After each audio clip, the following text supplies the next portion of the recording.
Well, with President Trump welcoming the Emir of Qatar to the White House recently, there are some questions being raised about Qatar's controversial support for the Muslim Brotherhood and for Al Jazeera. One America's Jack Posobiec talks to a documentary filmmaker to learn more.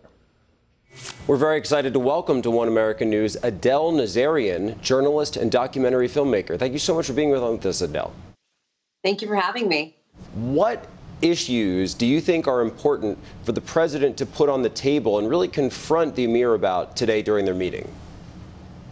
I think it's very important that President Trump talks to the Emir Al Thani about the fact that Qatar is sponsoring almost single-handedly the Muslim Brotherhood and Hamas. It's a national security issue. It's something that is hindering any potential further growth between the U.S. and Qatar. And I think that it's hurting Qatar with the blockade, obviously, and a whole plethora of other issues that it's caused for them in the Gulf region and beyond. We've also seen reporting, we've done reporting here at One American News regarding Qatar's relationship with the Al Jazeera network. What they've done is they have presented a history of double talk, which is presenting one set of information in Arabic, another set of information in English that doesn't really complement each other.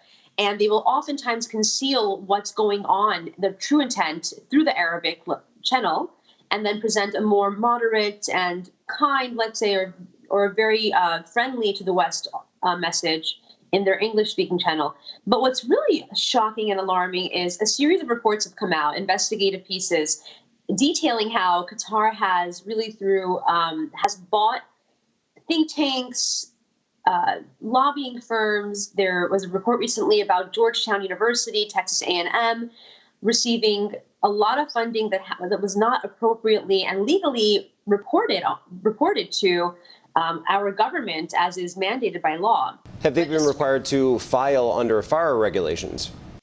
Yes, and they haven't done so. And so there have been efforts to have them file under FARA,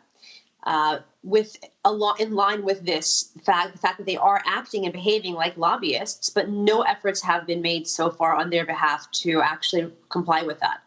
So it is rather troubling. And I think it's an issue that President Trump should, and if he hasn't already done so, I'm sure he will bring it up at some point with the Emir, or he'll have someone within the administration, I guess, bring it up with someone that has the power to implement that in some capacity. President Trump 2 years ago in Riyadh made one of his most powerful speeches to date about driving out these radical Islamists. And one thing that has to be very, very importantly noted is the first victims of radical Islam are Muslims themselves.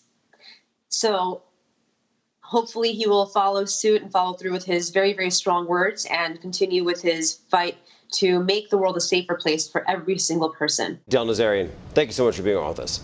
Want to see more videos like this? Click on the link below and subscribe to One American News on YouTube. And call your cable provider and kindly demand that One American News is added to your lineup. Call and subscribe today.